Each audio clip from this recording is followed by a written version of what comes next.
საქართველოში 2025 წლის ოქტომბერში წინა წლის შესაბამის პერიოდთან შედარებით გვაქვს 6%-იანი ეკონომიკური ზრდა.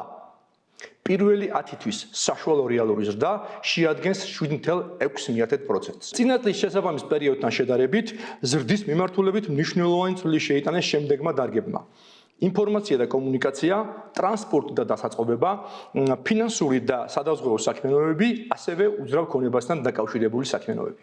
კლება დაფიქსირდა მშენებლობის, სამთო-მოპოვებითი მრეწველობის და ენერგეტიკის სექტორის მიმართულებით.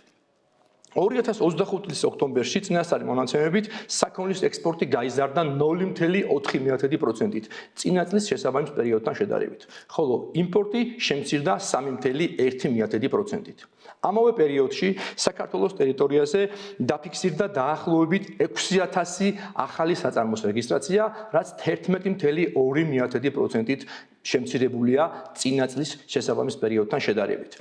შემცირება ძირითადად განპირობებულია ადგილობრივი ინდმეწარმეების რეგისტრაციის შემცირებით.